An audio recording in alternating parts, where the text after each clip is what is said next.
오늘 이 밤에 하나님이 우리에게 주시는 말씀 보십시다. 하나님 말씀 시편 24편 1절로 6절입니다.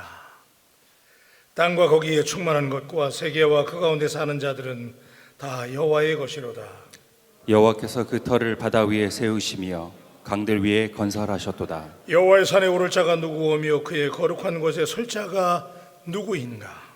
곧 손이 깨끗하며 마음이 청결하며 뜻을 허탄 데에 두지 아니하며 거짓 맹세하지 아니하는 자로다. 그는 여호와께 복을 받고 구원의 하나님께 의를 얻으리니 이는 여호와를 찾는 족속이요 야곱의 하나님의 얼굴을 구하는 자로다. 셀라. 아멘. 아멘. 여러분, 등산을 좋아하는 분들은 산에 올라가는 거 굉장히 좋아하더라고요. 우리는 잘 이해가 안 돼요. 야, 저렇게 산을 좋아할까? 그리고 뭐 우리나라에 있는 산뿐만 아니라 등산을 좋아하는 분들은 뭐 히말라야 막 이런 데 올라가고 죽음을 각오하면서까지 정상을 향해서 도전하고 그런 모습을 보면서 야, 산을 왜 올라가나 그랬는데, 등산 애호가들 그분들의 말을 들어보면 이마에 땀을 흘리고 정상을 향해서 도전할 때, 그때 그 힘들고 어렵지만은 정상에 올라갔을 때 느끼는 그 용기와 그 성취감과 그 환희는 무엇과도 바꿀 수 없다. 그리고 건강도 좋아지고, 그래서 그 산을 정복하는데 피곤하고 어려운 인생이지만은 그러나 산을 정복하는 일에 그들이 얼마나 집중하고 집념하는지 새로운 활력소를 얻을 수 있다. 그런 고백을 듣게 되는데, 자, 우리 히브리 시인은 본시를 통해서 여호와의 산에 오를 자가 누구며 그 거룩한 곳에 설 자가 누구인가라고 노래하고 있는데, 사실 이 구절은 시편 15편 1절에도 나타나는데, 여호와여 주의 장막에 머무를 자가 누구오며 주의 성산에 사는 자가 누구오니까? 라고 묻고 있습니다. 자, 이 두 곳에서 함께 노래하고 있는 여호와의 산은 성전이 자리 잡고 있는 시온산이며 그 거룩한 곳은 예루살렘 성전을 뜻합니다. 역사의 소용돌이 속에서도 이스라엘 백성들은 여호와의 산에서 하나님의 복을 받고 하나님께 예배할 때 거기서 은혜를 누리고 여호와의 산 시온산에서 축복을 누렸는데, 믿음의 조상 아브라함은 모리아산으로 기록된 여호와의 산에 올랐을 때 하나님의 응답을 체험하고 그곳에서 독자 이삭을 제물로 바치려고 했을 때 하나님을 만나는 영광을 누리고, 내가 내게 큰 복을 주고 내 씨로 말미암아 천하 만민이 복을 얻으리라 라고 하는 하나님의 약속을 여호와의 산에서 받게 되지요. 아브라함이야말로 최초로 여호와의 산에 오른 여호와의 산에 산행한 사람이라고 볼 수가 있는데, 여러분, 우리 그리스도인들은 여호와의 산에 오르는 거룩한 등반가들입니다. 또한 주의 성산에 머무는 경건한 사람들입니다. 그러나 여호와의 산에는 아무나 오를 수 있는 것이 아닙니다.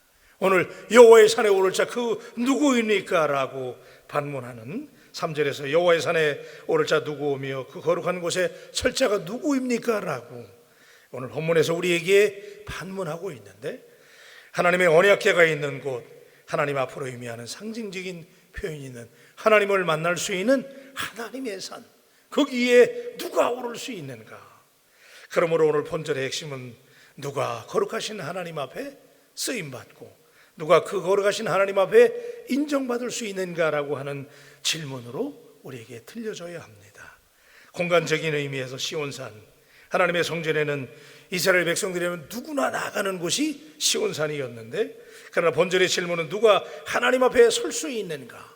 그러니까 공간적으로 단순히 예루살렘 성전에 시온산에 들어가는 것을 말하는 것이 아니라 누가 하나님 앞에 설 수 있는 사람인가?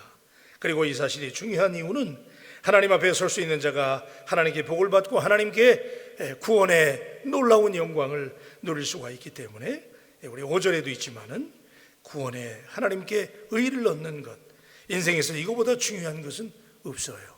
그래서 여호와의 산에 오를 자, 이 땅에 수많은 그리스도인들이 있지만 오늘도 하나님의 산에 오르려고 수많은 그리스도인들이 애쓰고 노력하고 있지만, 과연 우리 인생에 있어서 누가 과연 하나님의 산에 오를 수 있는 자인가? 누가 하나님의 인정을 받을 수 있는 자인가? 하나님이 허락하시는 진정한 복을 누릴 수 있는 사람은 과연 누구인가?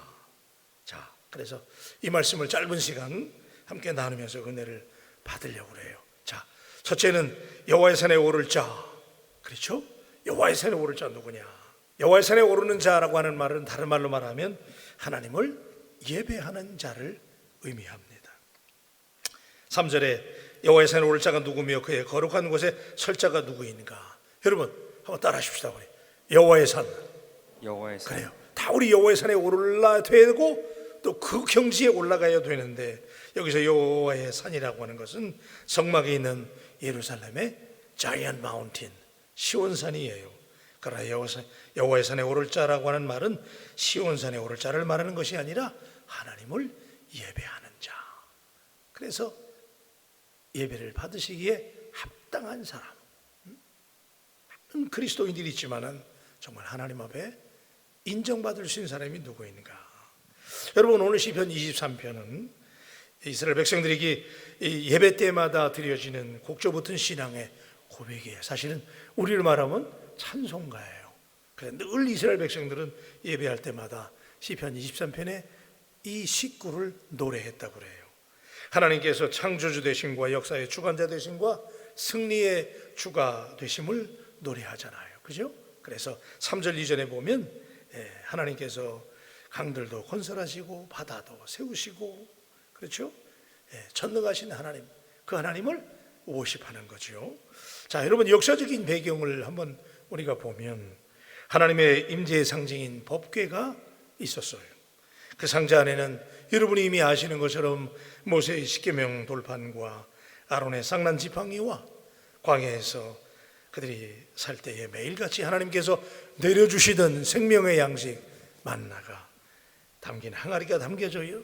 그 언약궤 안에, 그 법궤 안에 있었는데, 그래서 그걸 우리가 언약궤다 그렇게 말하잖아요.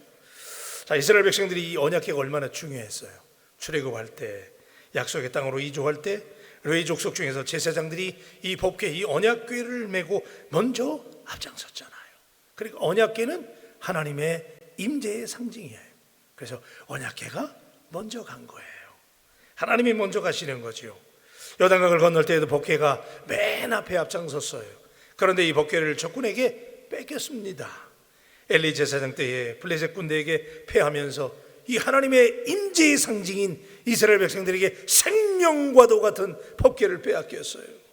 그리고 고통의 세월을 보낸 다음에 이후로 100년하고도 4개월쯤 지나서 다윗이 왕이 되었을 때에 이 언약궤를 예루살렘으로 다시 가져오게 되었어요.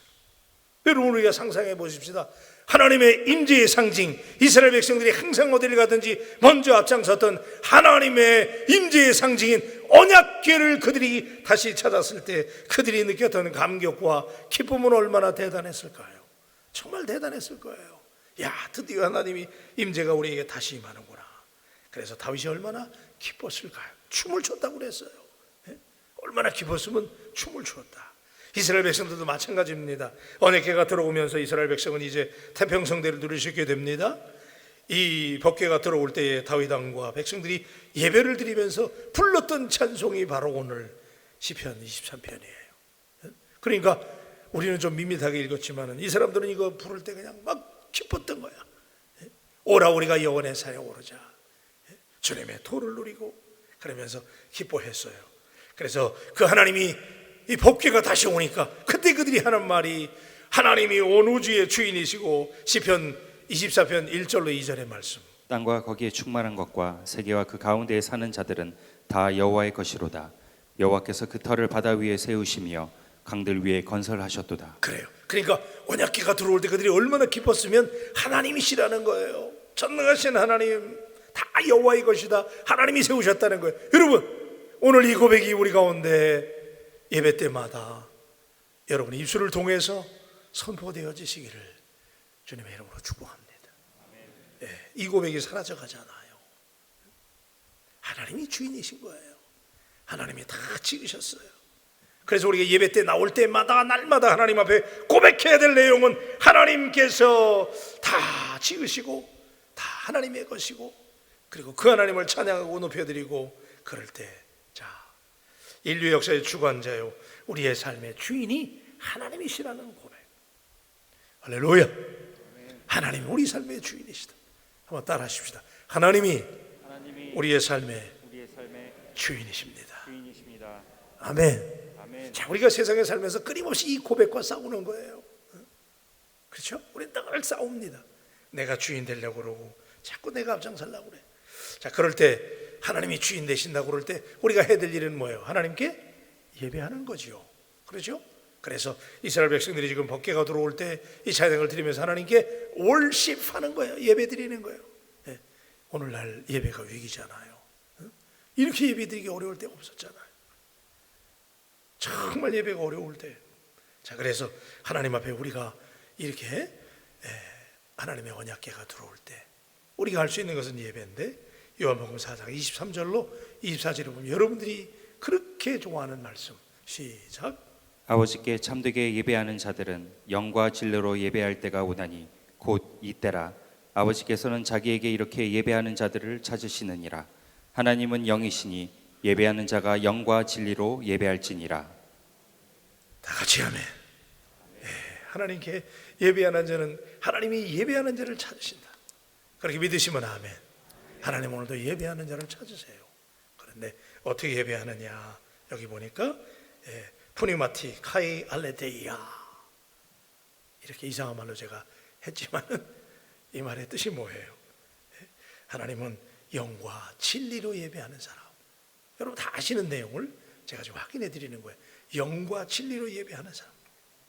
그러니까 우리 예배하고 좀 비교해 보자는 얘기예요. 오늘 우리 예배가 많잖아요. 응? 예배가 많은데 과연 우리 예배는 이 전능하신 하나님의 임재하심 앞에서, 응? 이 언약궤 앞에서, 하나님의 임재하심 앞에서 우리는 이렇게 하나님 앞에 몸을 떨면서 두려워하고 떠는 마음으로 하나님은 예배하는 자를 찾는 때가 오나니 영과 진리로 예배하는 사람. 근데 오늘 참 예배가 위기잖아요. 온라인 예배도 지금 드릴 수밖에 없는 예배잖아요. 그런데 과연 온라인 예배 드리면서 우리가 이렇게 하나님 앞에 푸니마티 카이 알레데이아, 영과 진리로 예배하는가? In the spirit and in truth 그랬잖아요. 영으로 그리고 진리로 드리는 예배. 오늘 우리 바울 교회의 예배가 그런 예배로 다시 살아날 수 있게 되기를 축복합니다. 여러분 신자의 삶은요, 예배가 중심이에요. 아멘 하십시다. 신자의 삶의 중심은 예배예요. 그래서 부흥하는 교회, 성장하는 교회, 역사하는 교회들을 보면 예배가 살아있어요. 오늘 이 시대 위기는 어디에 있어요? 예배가 역동성을 이뤄가는 거예요. 여러분 예배는 하나님을 인터뷰하는 거예요. 그죠? 예배를 통해서 우리가 하나님을 만나잖아요. 믿으십니까? 그래요. 그 하나님을 만나는 자리인데 in the spirit, in truth 그랬잖아요. 과연 내가 내 영으로 하나님을 예배하는가? 정말 예배가 얼마나 귀한지. 그래서 이런 예배, 여러분 아프리카 선교사님들 말씀을 들어보니까 원주민들에게 복음을 전했는데 이 사람들이 주일날 하나님께 예배드리 오기 위해서 브라질의 그 아마존 강을, 그 뗏목 같은 배 있잖아요, 통나무, 그걸 타고 오는데 7, 8시간을 온대. 별로 안 놀라시는 것 같은데 여러분 다 10시간씩 오시죠?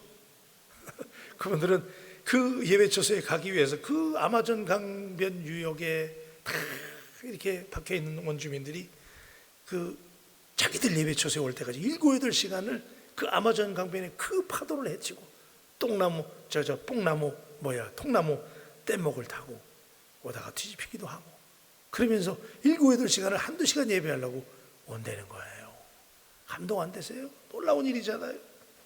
누구는 하나님 앞에 이렇게 예배하는데 이스라엘 백성들이 하나님의 법궤가 임할 때 얼마나 감격하고 하나님의 임재를 기다렸으면 신령과 진정으로 예배하는 자를 찾는다고 그들이 하나님께 예배하면서 이렇게 나가는 모습을 우리가 비추어 본다면 오늘 우리 예배는 어떻게 돼 있을까?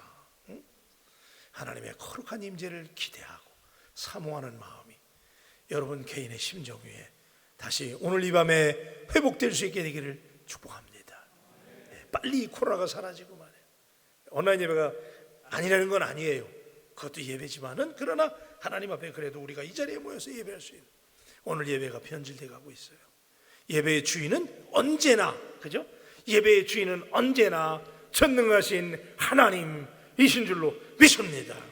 사람이 영광을 받는 예배가 아니에요. 신목사가 드러나는 예배가 아니에요. 성가대가 드러나는 예배가 아니에요. 어떤 탁월한 성악가가 들어가는 예배가 아니에요. 어떤 탁월한 지휘자가 드러나는 예배가 아니에요. 우리 바울의 예배는 신령과 진정으로 드려서, 그래서 날마다 여호와의 산이 이루어지는 예배가 되기를 축복합니다. 자, 그러면 여러분, 그러면 이제 이런 예배, 하나님이 원하시는 예배, 하나님께 인정받는 사람, 이런 그리스도인들 되기 위해서는 어떻게 되느냐, 이게 이제 본론이에요. 제가 짧게 말씀을 드릴게요. 자, 우리가 몇 가지를 생각하려고 그러는데, 첫째는 오늘 말씀에 보면 4절을 보십시다.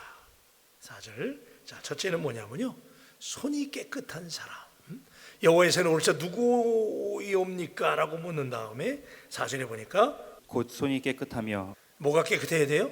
손이 깨끗해야 된다. 여러분 다 손이 있으시죠? 이 손이 깨끗해야 된다는 거예요.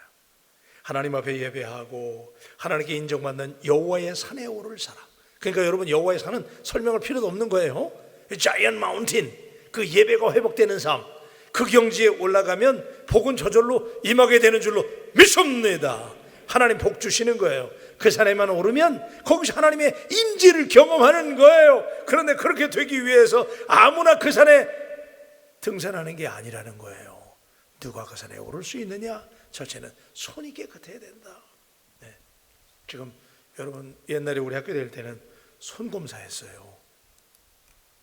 고개 끄덕거리시는 분들은 다 그 세대 분들. 학교 가면은 옛날에 막 이 손톱 검사하고 그랬잖아요. 손이 지저분했잖아요. 여러분, 손이 깨끗하다고 하는 것은 올바른 행실을 의미하는 거예요. 그래서 우리가 그런 얘기 하잖아요. 아, 나 이제 손 띄었어 그러잖아요. 응? 그래, 안 그래요? 아, 나 손 띄었어 그래. 아, 나 이제 손 털었어. 그러면 나 그 일 안 하겠다는 얘기요. 그죠? 손이라는 것은 행실을 의미한다는 거예요. 그러니까 다시 말하면 여호와의 자이언트 마운틴에 오를 자가 누구냐 그랬을 때, 첫째가 행실이 정결하고 부정이 없는 사람. 여러분, 자, 손은 정결과 부정, 그 사람의 인격의 깨끗함과 더러움을 드러내는데, 인류는 깨끗하지 못한 더러운 손 때문에 비극을 맛보고 슬픔을 겪어야 됐습니다. 아담의 손의 범죄로 인해서 우리가 원죄를 갖게 되었잖아요. 가인의 손 부정했습니다. 아벨을 쳐 죽였습니다. 아간은 그 손으로 토적질했습니다. 아합은 나봇의 포도원을 약탈했습니다. 가룟 유다는 그 손으로 지가 3년 동안 모시던 스승님을 팔았습니다. 이 손이 얼마나 중요해요. 이 시대에 손이 깨끗한 사람, 그리스도인은 많은데 하나님이 보실 때 과연 우리의 손이 얼마나 정결한지, 지금 여러분이 보이는 손이 아니라 삶의 손이 깨끗해질 수 있는 주님의 종들이 되시기를 주님의 이름으로 축복합니다. 정말 도전의 시대, 위기의 시대잖아요. 어디 가더라도 정말 그리스도인다운 삶을 살아갈 수 있는, 그냥 되는 게 아니잖아요. 그러기 위해서는 정말 뼈저린 손해를 각오하고, 어려움이 있더라도 안 되는 건 안 되는 거예요. 거기서 예수 믿는 사람이 타협하고 적당히 살게 되니까, 언론에서 과장해가지고 막 예수 믿는 사람 부풀리니까 사람들이 다 믿어버리는 거야. 왜? 그렇게 보였다는 얘기잖아요.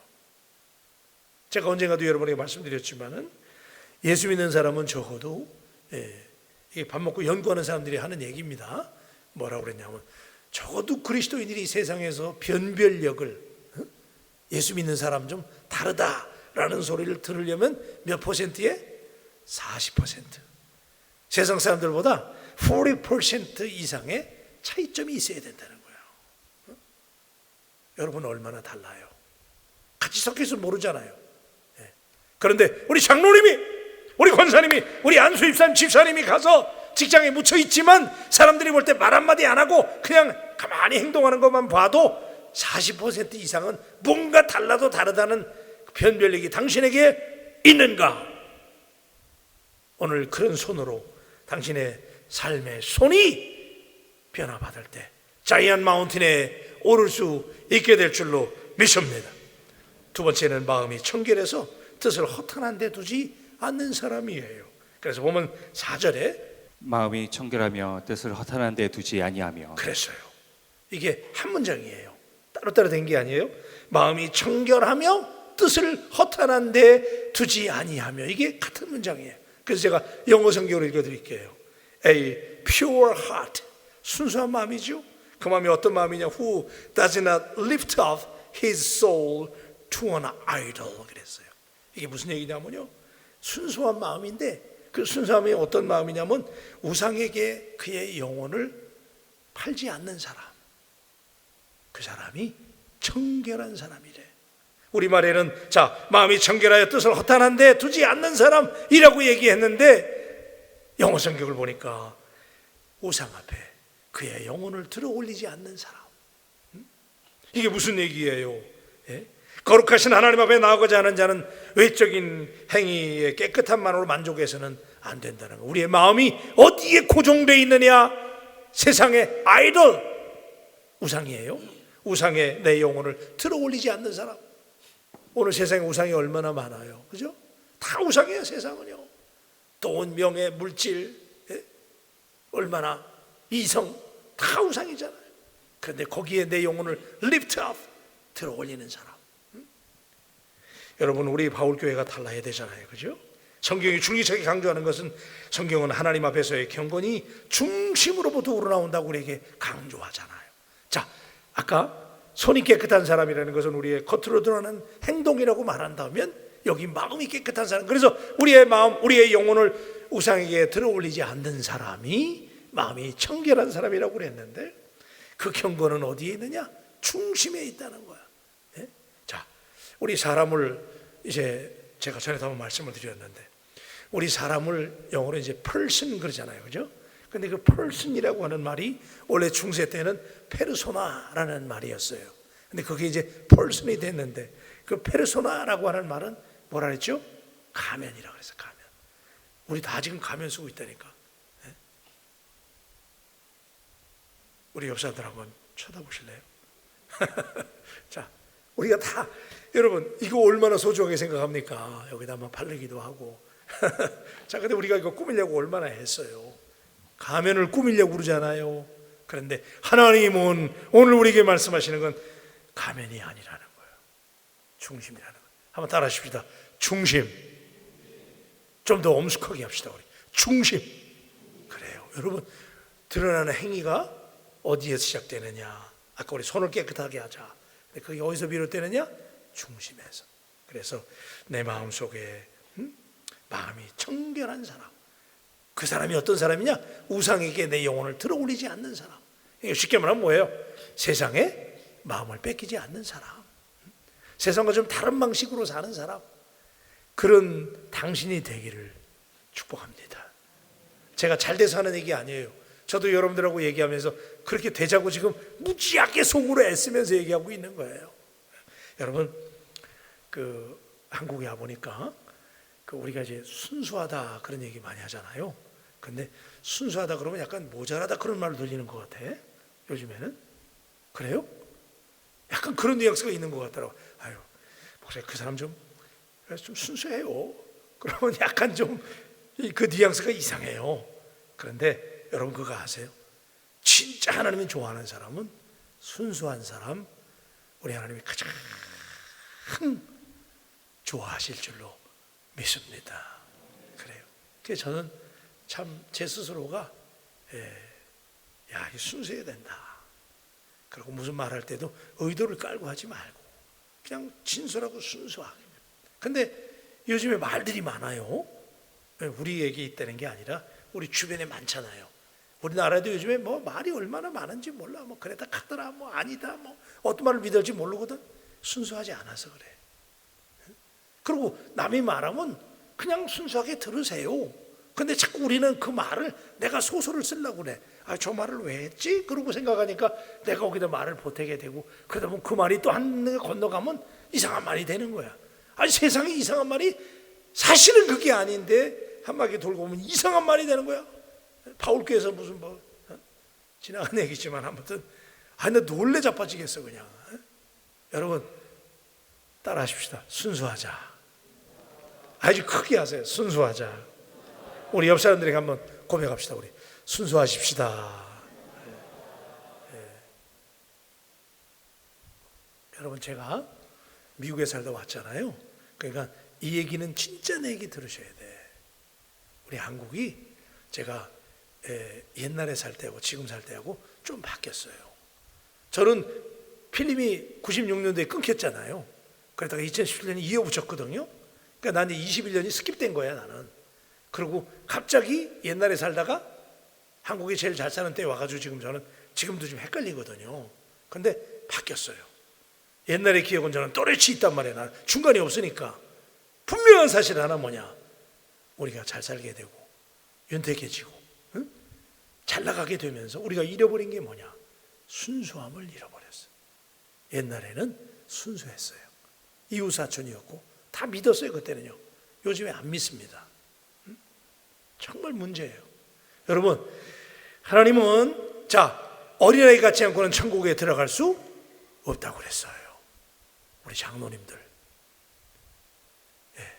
내가 장로님들한테 말씀드린 이유는 뭐냐면 우리 장로님들 우리에게 가장 중요한 리더분들이시니까 우리 순수해지시기를 예수님의 이름으로 축원합니다.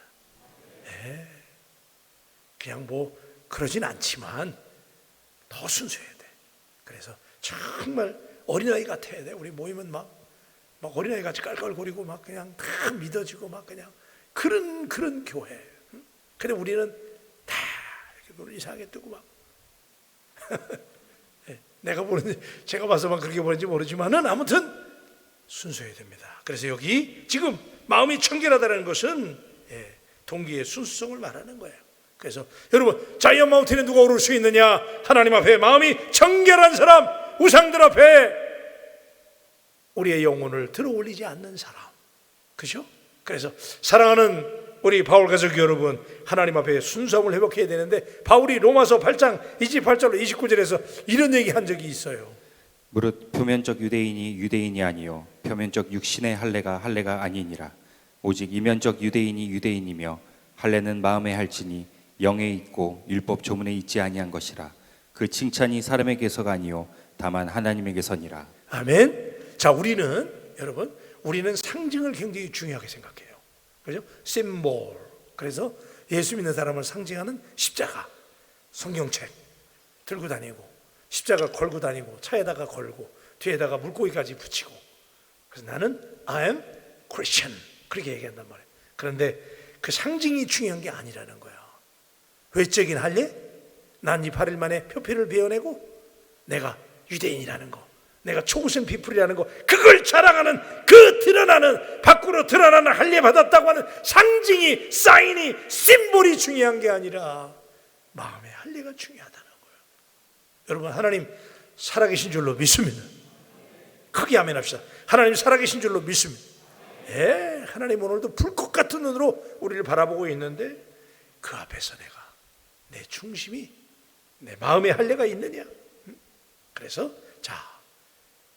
손이 깨끗한 사람, 그죠? 마음이 청결한 사람, 순수한 사람. 세 번째는 누가 하나님 앞에 인정받고 여호와의 산에 올라가 예배할 수 있느냐? 세 번째는 거짓 맹세하지 않는 사람이에요. 4절 말씀 박 목사님 다시 한번. 거짓 맹세하지 아니하는 자로다.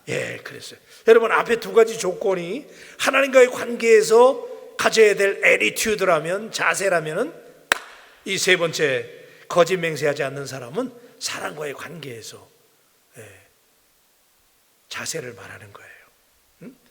세 번째 조건은 인간적인 관계에서 갖춰야 될 조건이에요. 거룩하신 하나님 앞에 나아가려는 자는 사람들을 향해서도 신실해야 됩니다. 하나님 앞에서만 신실한 게 아니야. 행동이, 마음이 청결하고 그렇다면 사람들 앞에서도 신뢰성이 있어야 된다는 거예요. 거짓 맹세하면 안 돼요.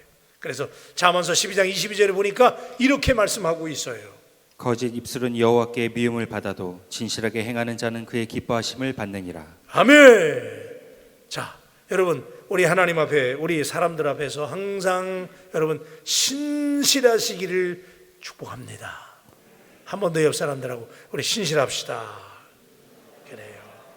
여러분, 우리 하나님 앞에 신실해야 된다. 그래서 예레미야가 3장 23절에 보니까 우리 하나님이 성실하셨거든요. 자, 시작. 이것들이 아침마다 새로우니 주의 성실하심이 크시도소이다. 그래요. 주의 성실하심이, 따라하십시다. 주님의 성실하심이.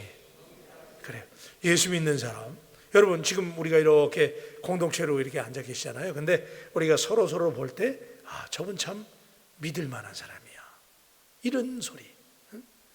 여러분 그러잖아요. 어떤 다급한 일이 생겨. 제가 이제 이 목회를 하다 보니까 그렇더라고요. 어떤 다급한 일이 딱 생기면 먼저 떠오르는 사람이 있어. 응? 아, 그분 믿을 만한 사람, 그 장로님 믿을 만한 장로님이야. 급하게 찾는 사람이 있어. 여러분 안 그러세요? 직장에서 우리 그러지 않아요? 급한 일이 터졌을 때, 아, 그분 먼저 찾는 사람이 있어. 왜? 그 사람 믿을 만하니까. 믿음이 먼저 가니까.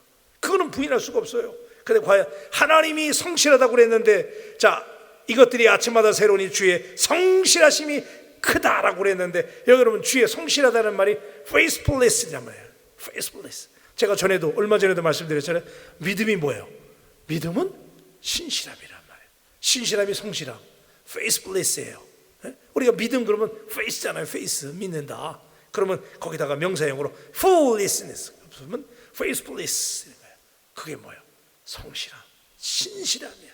그래서 여러분, 자, 과연 하나님께서 급한 일이 있어요. 그래서 하나님이 어떤 일을 맡기셔야 돼? 바울께 지금 필요한 일이 생겼어. 하나님께서 찾으시는 사람, 하나님 먼저 부를 수 있는 사람.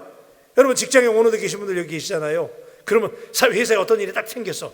아, 급한 상황이야. 그때 먼저 부르고 싶은 사람. 아, 그분은 진짜 정직하고 순수하고 성실한 사람. 그분에게 맡기면 돼. 그 성실한 사람. 여러분, 여러분이 하나님 앞에서 그리고 사람과의 관계에서 그런 성실한 사람이 될 수 있게 되기를 주님의 이름으로 축원합니다. 성실해야 됩니다. 그런 사람이 여호와의 산에 오를 수 있는 사람. 그래서 사랑하는 여러분, 두서없이 말씀을 오늘 제가 전했지만, 손이 깨끗한 사람, 마음이 청결한 사람, 그리고 하나님 앞에 이렇게 성실한 사람, 그죠? 이런 사람이 돼서 거짓 맹세하지 마. 너무 거짓말로 우리 맹세를 많이 해. 한 번 맹세한 거, 한 번 약속한 거, 그거 약속을 함부로 하면 안 돼. 신실하게 약속하고, 한 번 약속한 일은 지켜야 되고, 그래서 믿을 만한 사람들이 되시기를 축복합니다.